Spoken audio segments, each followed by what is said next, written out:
Welcome everyone to the virtual lunch and learn. Thank you guys for being here today. If you'll go ahead and find that chat feature down at the bottom of your Zoom room and go ahead and chat in what district you're coming to us from. I'm John Robert Jackson, the partnership manager here in South Carolina, and I got a few folks on the call. We'll get introductions here in just a second as we get folks still rolling in. So go ahead and find that chat feature there at the bottom. I see some folks already finding it. You're gonna be using that today during our time together for the next 30 to 45 minutes as we spend some time talking with our guest speaker today, Dr. Shane Robbins. So chat in where you're coming to us from. Love to see those comments in the chat. Awesome. We got folks from Guilford and Raleigh, Camden. Hey, Nicole. Hey.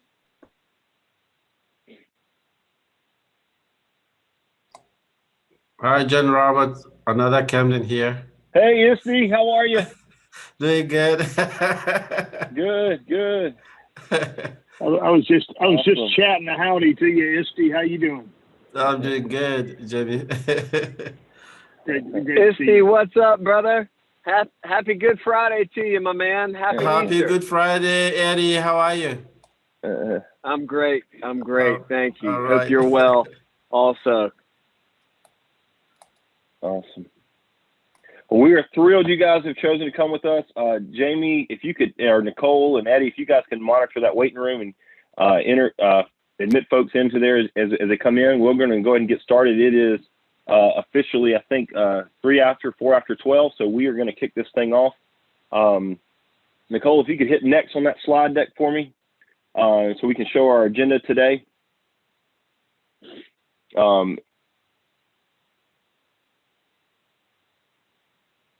There we go. Thank you very much. Welcome. My name is John Robert Jackson. I have on the call with me some folks here that are my partners in crime, and I'm going to let them say hello to you, but I've got my partner in crime, territory manager here in South Carolina, Eddie Crosby. Eddie, can you say hello real quick? Hey, guys. Welcome again. Dr. Robbins, thank you so much. Happy Good Friday to everyone, and I know you're excited to be on spring break here before too long. So thank you for spending a few minutes with us, and special thanks to Dr. Robbins for taking time to share his expertise as well. So thank you all for being here. Awesome. And I'm going to kick it over to my North Carolina folks there. I'll start with Dr. Jamie Quinn. Hey, everybody. Jamie Quinn coming to you from up here in the top of South Carolina. I'm glad to be here. Dr. Robbins, thank you so much for being willing to do this, and everybody for sharing a few minutes on Good Friday when time's a precious commodity these days. Thank you. Let me introduce my partner, Nicole White. You want to say hello, Nicole? Hi, welcome. Thank you all for coming. Yes, because we know time is a precious commodity on a Friday, especially before a long weekend. So thank you guys for joining us today. Awesome. And how about my Virginia boys? Is Franklin on here? Franklin, you want to say hello, or you there? Thought you were. Maybe not. David, are you on the call? I'll say hello on behalf of Franklin. There you go. Hold on, I'm back. Hold on, I'm back, Jamie. I was literally just got a phone call, but I'm back now. Hey, everybody, Franklin Mumaw. I know a couple of you on the line. I work with Edmentum. I am John Roberts and Eddie's counterpart for part of Virginia, the great state of West Virginia, and Washington, D.C. So, Dr. Robbins, I'm really excited to hear what you've got to say today, and the folks from West Virginia that I see on the line, thank you for your time. Thanks for joining us. And Mike Pollard, I want to say hello. Yeah, hey, everybody. Thank you so much for joining us. We're tickled to death to have you here, and thank you, Dr. Robbins, for being our special host/MC/presenter. Let's get started. Awesome. Well, let's kick this thing off. It is my distinct pleasure and honor to welcome Dr. Shane Robbins to the call today. Dr. Robbins, during his tenure as superintendent, has overseen several technology integration initiatives that has allowed school districts to move away from a traditional blended or to move away from a traditional classroom instruction to more of a blended project-based model with a one-to-one initiative focus. And the results have really yielded a positive improvements on his state achievement rates and as well his AP exams. He's had schools that have been identified as national schools to watch as well. And also he has one area that I really think is cool is Dr. Robbins has served in the United States Army since 1987.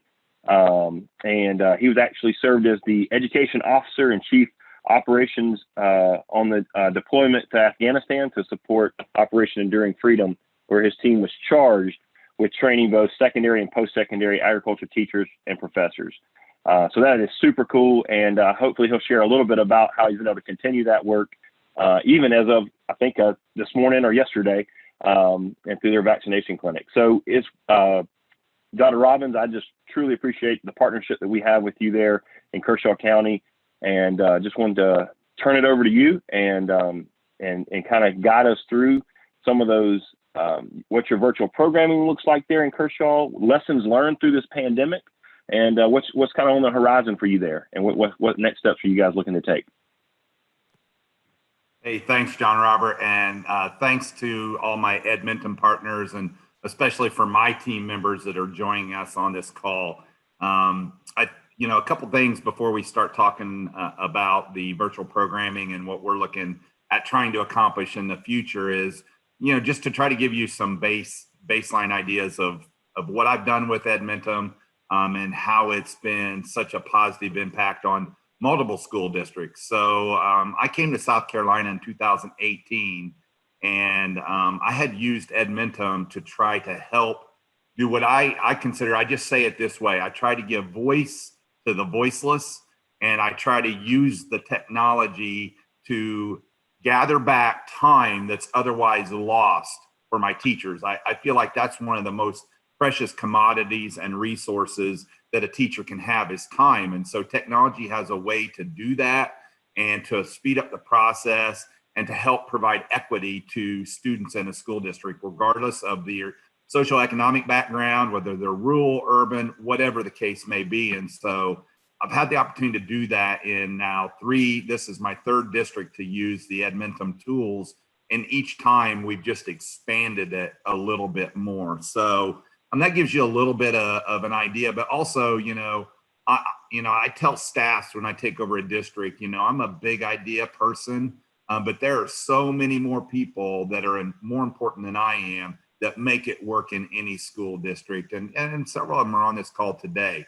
I throw out the idea, but, they have to do the nuts and bolts and the implementation and the training, to make sure that there is efficacy the way we want it to be in a school district. So a little bit about Kershaw County. We are a school district of just under 11,000 students. We're located right outside of Columbia, South Carolina. We contain a really diverse district because it's a county school district. There's rural components to our school district. There's more suburban components to our school district. And then we've got the Old Town Camden component. So three really distinguishing features in terms of the community. When I came to Kershaw County, I came into South Carolina right as the state had decided to pilot an e-learning initiative. Coming from the state of Indiana, e-learning is really important because of the bad winter weather we have. And so I was familiar with e-learning, had been doing it for almost a decade, and I applied to become one of the 5 pilot districts just because of my background and experience, and I wanted Kershaw County to be a part of that program. What that allowed us to do was to really kind of push us into a higher gear in terms of implementing technology in the district. As I found out, the high schools were the oldest one-to-one high schools in the state, but then it hadn't really transferred into the middle schools and the elementary schools. And so that was our first step. The first step was to make sure that we were completely one-to-one. And then the second step was to have a platform that we were comfortable with. Obviously, I had used Edmentum, and I knew that it was something that would be very applicable for us. And honestly, the tools are easy to use and learn and understand. And so we implemented that as soon as I got here. Now, take us through 2018-19. We start to build an educational technology service department, train our teachers, familiarize them, raise the expectations of what a one-to-one school district looks like, and move forward into the future for us. Now, our plan was 5 years down the road until we rolled into 2019 and 20. And when March of 2020 hit, and Camden, South Carolina was ground zero for the pandemic in South Carolina, I got a phone call from the state superintendent. Molly said, hey, the governor's going to close your schools down. And we haven't been back to normal since. The nice thing for Kershaw County was we had spent pretty much the last 18 months trying to familiarize ourselves, become comfortable and competent in providing our students with a one-to-one environment, a blended learning environment, and utilizing technology more than just a toy, but as an actual resource to give students a voice in their instruction. And so when we went into the pandemic, I felt like we were so much further ahead of the game than most every other school district in the state, because we simply just reverted to our e-learning environment. Now, here was the struggle for us. E-learning was never meant to be a type of instructional delivery system that was long lasting. It's meant for short bursts, 3 days max. 5 days is really kind of pushing it. And so we spent much of last spring trying to limp to the finish line, but at least we're able to use our technology tools to get us there.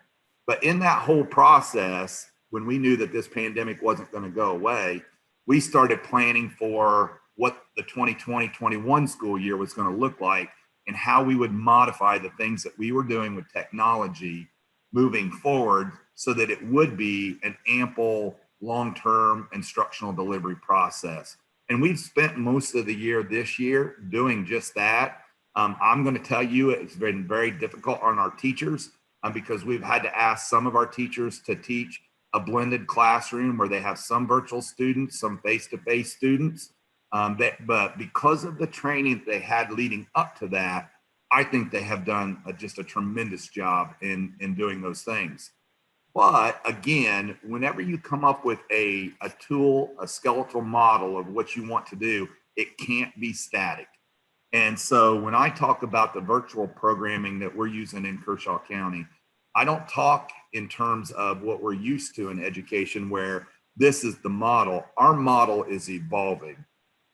And so the next evolution for us is now our virtual academy. And so we have identified teachers in our community that are, well, we haven't identified them yet. We're in the process of identifying teachers who are going to be purely virtual teachers in our virtual academy so that when we move forward, there will be an application process for our students to actually attend our virtual academy with specific levels of expectation.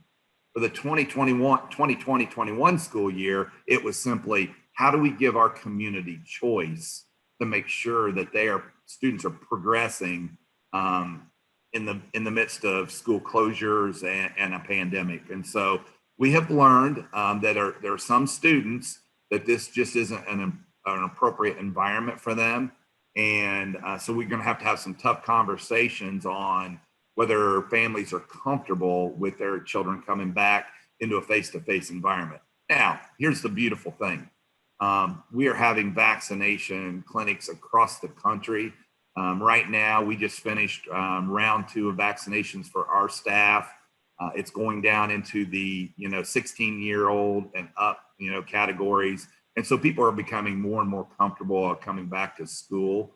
Right now, we set at about 72% of our student body are back in a face-to-face environment. But even once we're through the pandemic, the virtual academy is another option for us to make sure that students are meeting their educational goals in Kershaw County. It's never going to go away. I never want it to go away. It's something that we were going to progress to. It's just the pandemic put us in hyperdrive to get there. The other thing that the pandemic did, it put some of our teachers into hyperdrive to become very proficient in the tools that we had. You can give somebody a tool, but if there's not a level of accountability on their use of the tool, then they're going to stick with what's comfortable for them.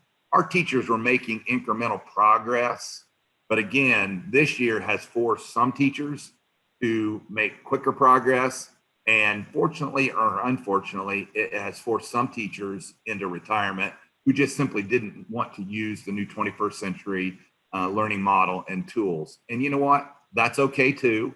But as a school district, we're going to recruit real heavily to replace them with people that are going to be open-minded and willing to do those things that we know are going to help make us successful in the future.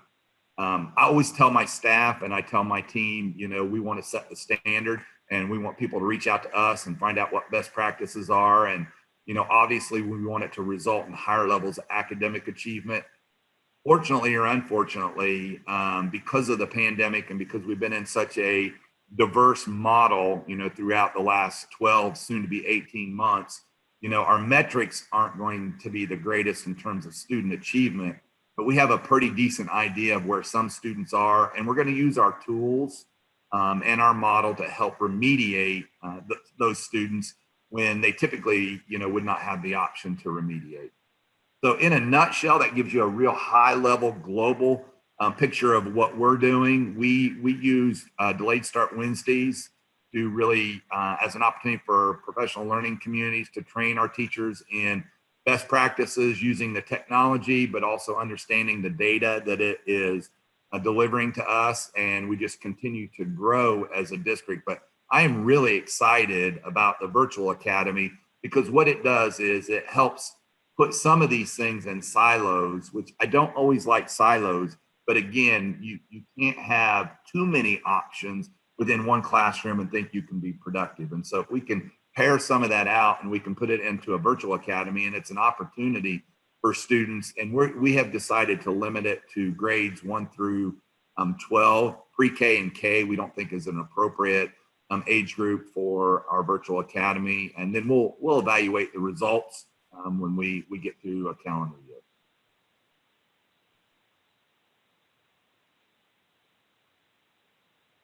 I think you're muted on Robert. Sorry, I am muted. Sorry. That I really do appreciate that. It gives us a really high level overview of kind of setting the stage for what's going on there. Let's back up to January of 2020, right? And what most folks may not remember is I'm going to share a picture on the screen. Is this happened in your school district, January 2020, to one of your high schools? Talk a little bit about having to overcome this challenge with this tornado hitting North Central High School prior to the pandemic in March that you shut down. Can you talk about that a little bit? You know, one of our high schools was hit with an EF2 tornado, and we were fortunate or blessed that we had a campus that we were able to move those students to. And I will tell you, when you lose a campus like that, if we were just a paper, pencil, traditional school, we would have probably been in trouble because there was so much water damage that everything was destroyed. But fortunately, you know, our students take their devices home. We use technology. Right now, we are a Google quasi LMS system. We're getting ready to transition to Canvas, but everything was saved because of the environment we work in. We were able to just physically relocate those students to another location and not miss a day of school. So this tornado hit late Friday night, early Saturday morning, and those kids were back in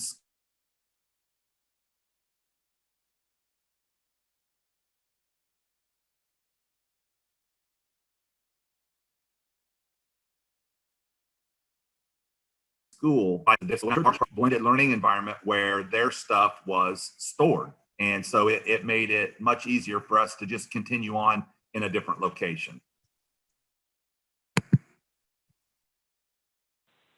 That's amazing. It's absolutely amazing to think about that. And that, you know, that was leading into the pandemic, right, as well. So just wanted to back up for a minute, even before that, what the challenges you were faced with and those students were faced with before they actually were forced to really close. So that's just one other area there too.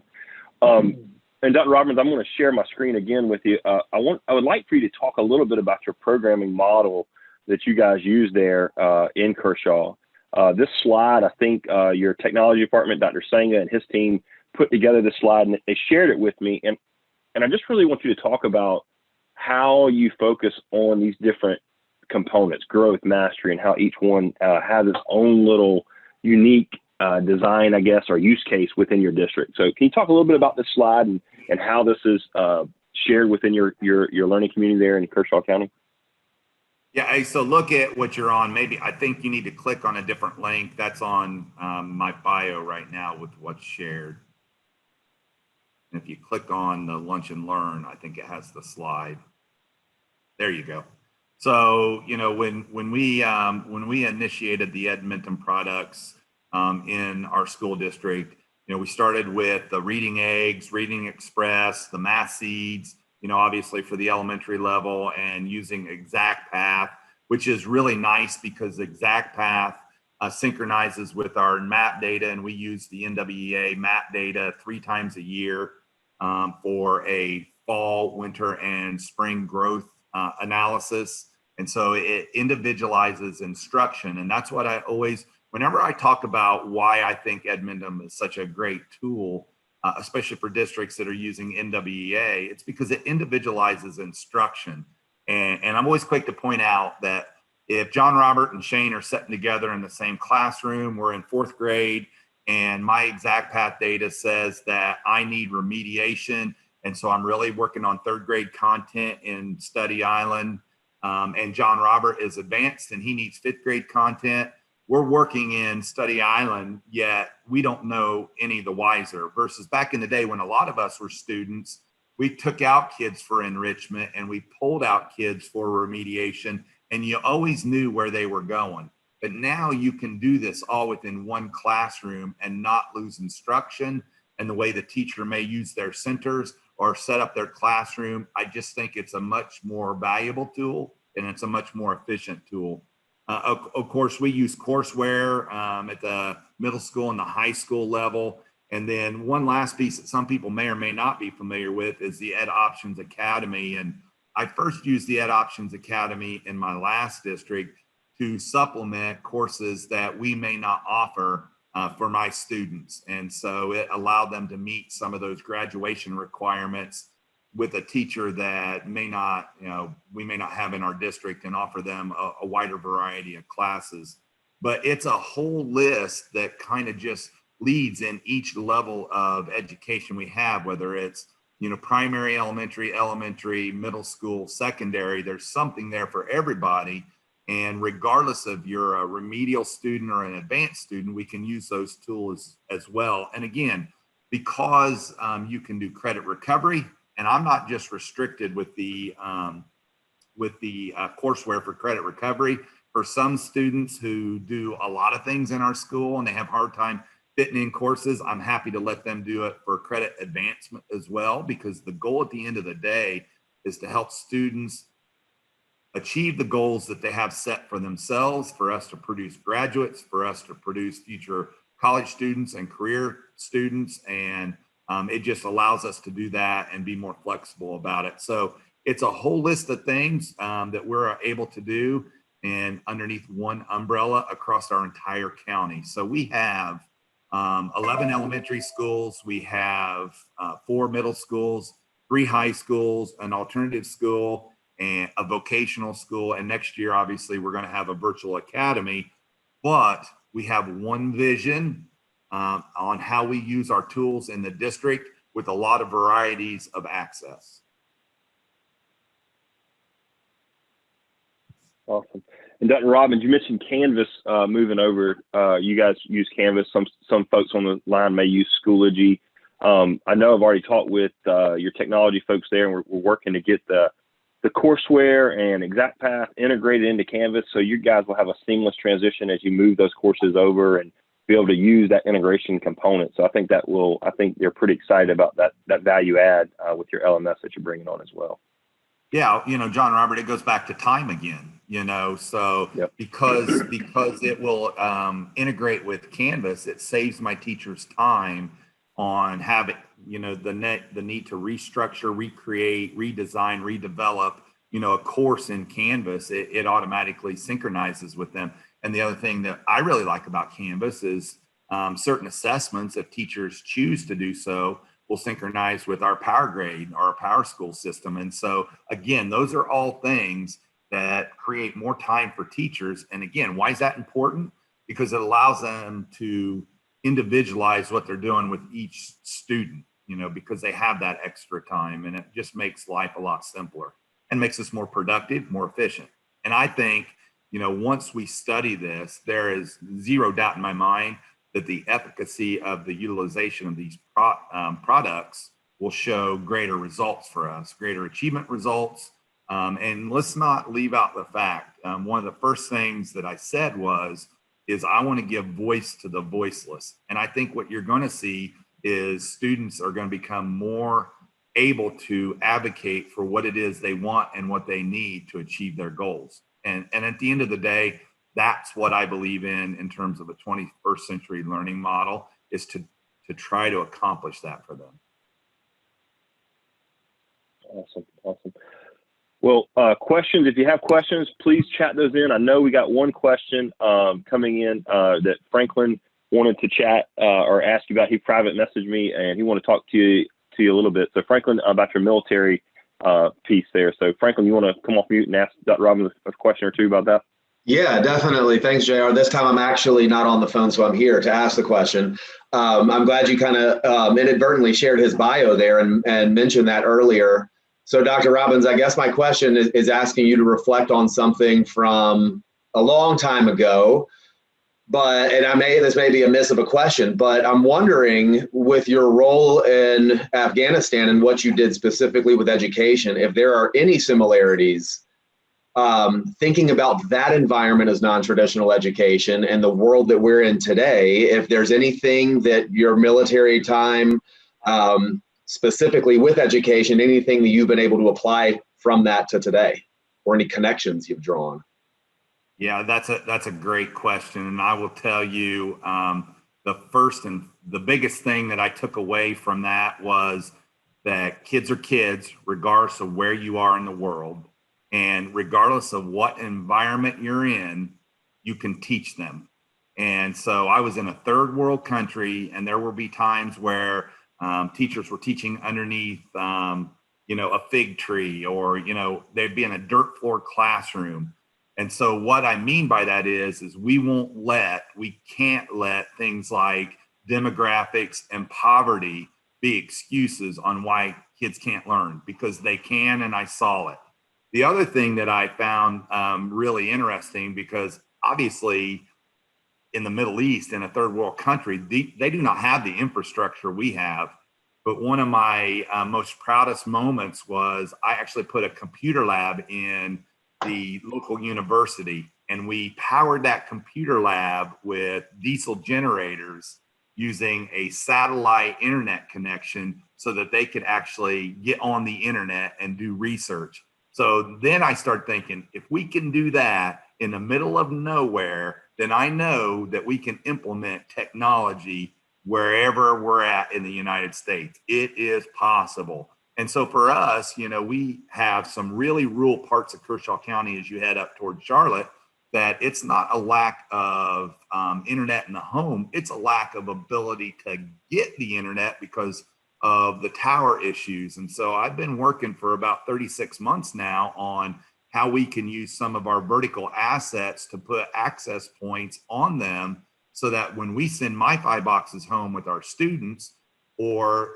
another thing that I forgot to share, that when we went into the pandemic, we have access points on some of our activity buses.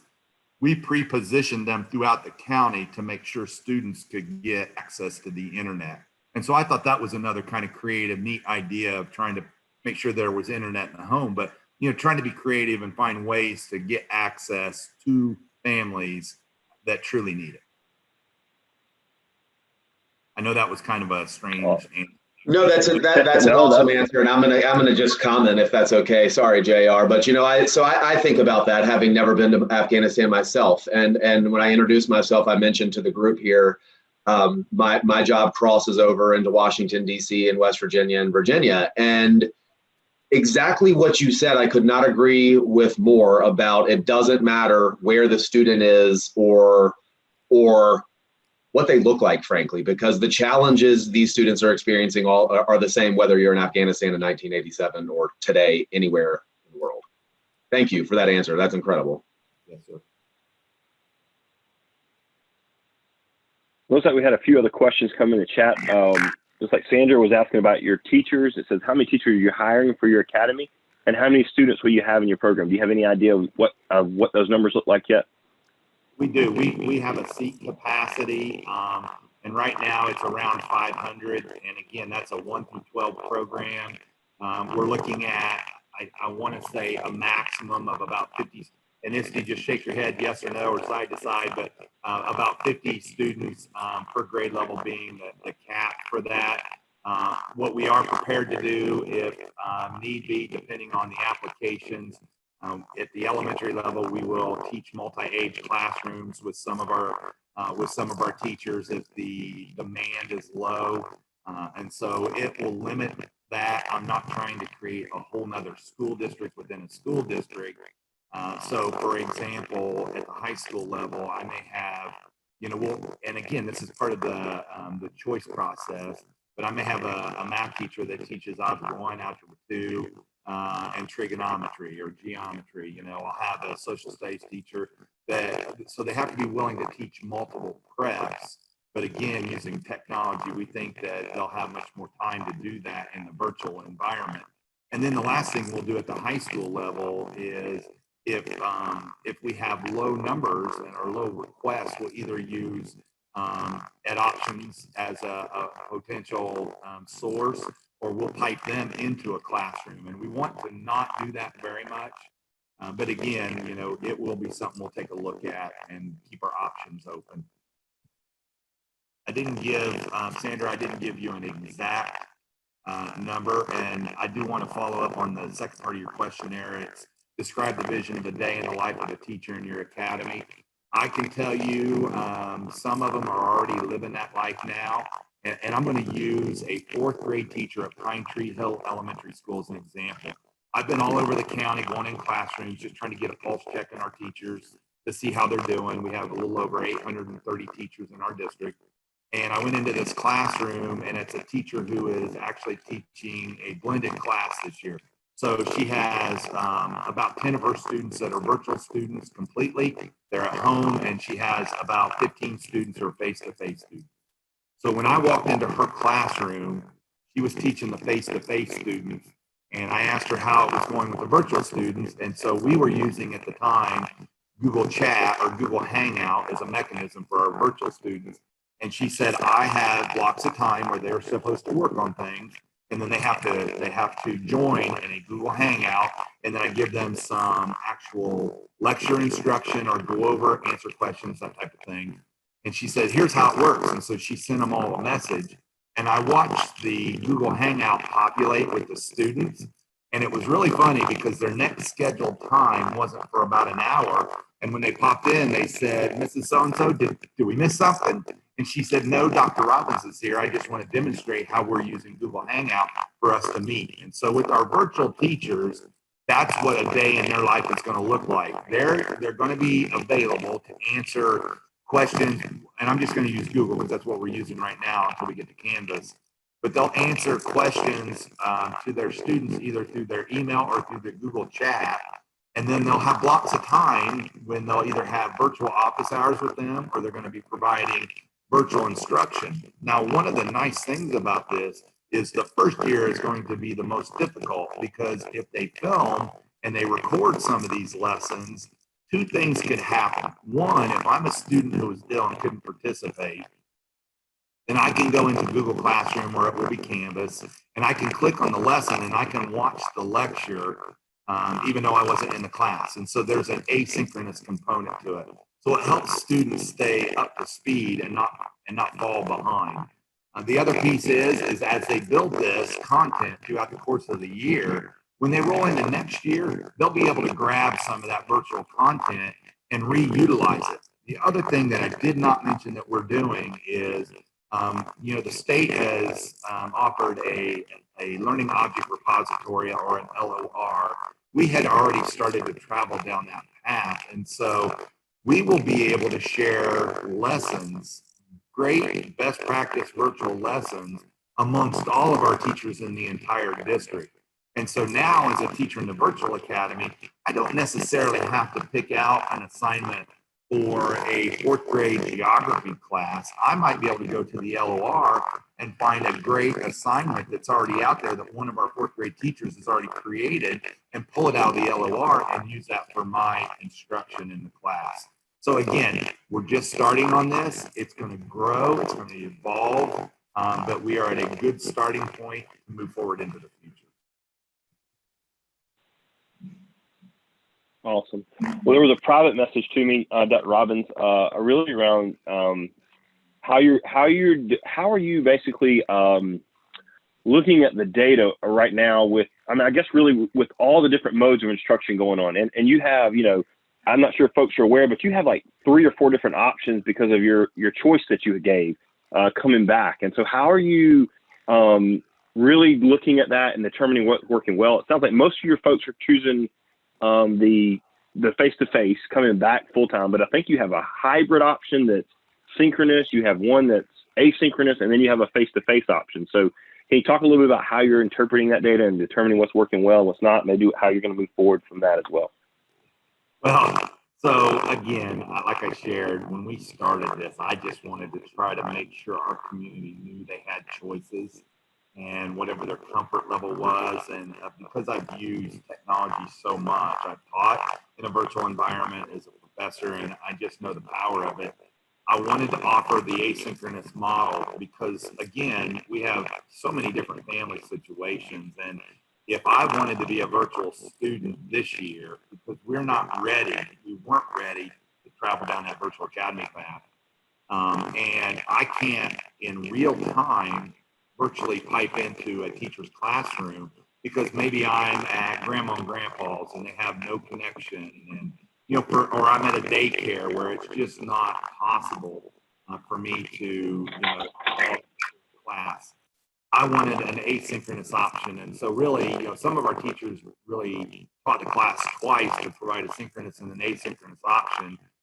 When in reality, what we really wanted them to do was just film themselves and then post it into their Google Classroom so the child could access it, you know, whenever they could. Moving forward, we're not going to do that. That was a real challenge, you know, this asynchronous model for our students, and that's why we're moving towards the virtual academy. But yeah, we had a variety of options for our parents to choose from, which was really difficult on our teachers. Now, when you talk about data, one of the biggest data points for us, and honestly for academic achievement, is engagement. And so we do have several of our virtual students who are disengaged. And so we're doing 2 things in our district moving forward to try to improve that. One, we're going to hire social workers with some of the ESSER money to make home contacts with those students. But 2, if you are a virtual student this year and apply for our virtual academy and you have been disengaged, you're not going to be approved for the virtual academy because you've not demonstrated that you could work in that independent environment. And as educators, we have a obligation to make sure we're setting you up for success. And if we don't do our due diligence, then we're not doing that and we're creating future dropouts. And so that's going to be part of our rubric when we move forward looking at who's going to be in the virtual academy. Awesome. Well, one question that just came in that I don't think you saw, that was about fidelity of administering those assessments, right? That I guess in a virtual world and those type things. So your sound is going back again a little bit, Dr. Robbins. I don't know if you want to go on video, but it's something's going on with your sound again there, or I'm not sure what's happening. But real quick, how do you think about how, or if you could answer that question, how do you handle the fidelity of administering those assessments? I turned my video off. Can you hear my sound better? Still a little muffled. Let's see.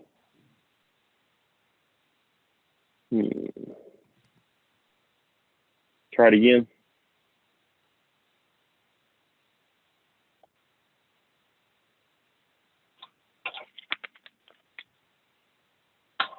Can you hear us, Dr. Robbins? just tried to refresh it. How's that? Still a little muffled. It's okay. I think we can wind it up here. We only got just a few minutes, but it'll get us through. Can we? I guess just the question was, how do you handle the fidelity of assessments? So one of the things that we're working on is creating standardized assessments, and that helps us, to be unified in our vision across the district. So our teachers work together on creating assessments. We do that a lot of times during our PLCs.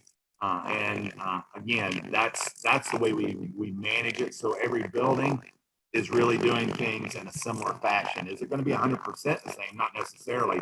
But the way I always explain it is if I have a child that is in one elementary and my family moves, which will require me to send them to another elementary in the same school district, I need to expect that the same thing is happening. And so that's how we manage assessments in our district. And it goes through a screening process with either my director of elementary ed, my director of secondary ed, or my chief academic officer. Awesome.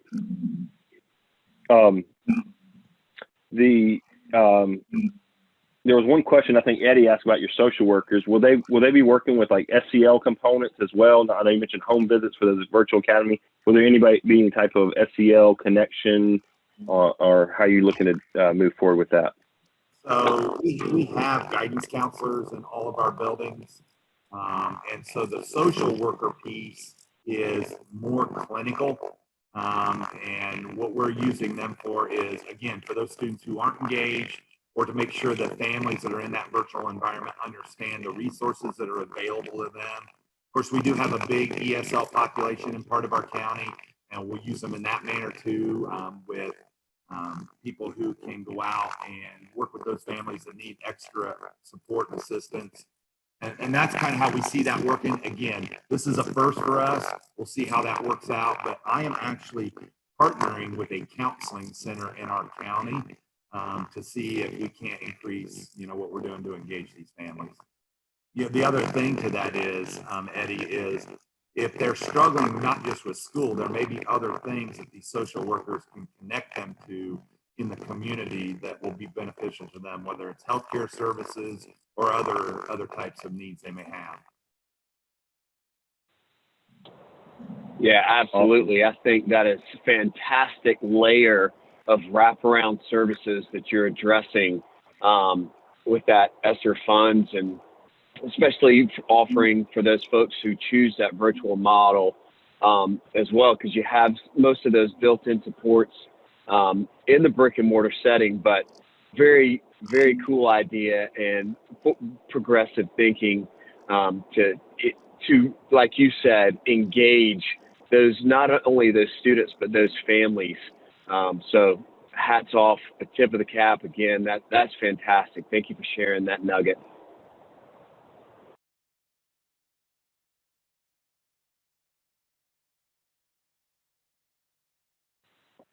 Anything else? If you want to come off mute, feel free to pop off mute and ask Dr. Robbins a question. We're right at time. We try to get these in and out in 45 minutes or less. So I want to honor your time, but really appreciate you guys being here. Any questions that you guys want to come off mute and ask Dr. Robbins, please do that now. I might have missed this one, JR, but Holly Branch asked about the charter landscape in South Carolina. Was that addressed and I just missed it? No, I did not see that question. Can you ask the question? Yeah, Holly was asking about, does South Carolina have charter schools? Mm-hmm. So I know, Dr. Robbins, go ahead. You may be able to answer that even better than I can. We do have charter schools. The charter school movement across the country is growing, but here's the thing. I believe that if you provide the very best opportunities, then I don't worry about charter schools. I think that we can do it better, and we definitely provide more than most charter schools. And we aren't, we don't have a big charter school presence in Kershaw County that we have to worry about competing with. I hear somebody typing. Good question. Yep, keep those coming in. Feel free to pop off mute if you got anything else there that you want to ask. Definitely want to get those questions answered for you. Well, Dr. Robbins, I really, really, truly do appreciate you spending a little bit of your time and giving your time today. I know one cool thing Dr. Robbins shared with me beforehand was that they are in the process of doing their second vaccination clinic in their district, and he was actually out administering vaccines as part of he's a, correct me here, a medic with the Army National Guard right now. Is that right, Dr. Robbins? Yeah, I'm an Army reservist. I was a combat medic. Yeah. Combat medic. Yeah. So he was out administering vaccines and actually to one of his principals today or yesterday. Was that today or yesterday? You were telling me. It was yesterday. You should have seen the look on her face when she walked around the corner. Oh goodness. Absolutely. So that's pretty Truly cool. A jack of all trades. That's awesome. Well, thank you so much for your time.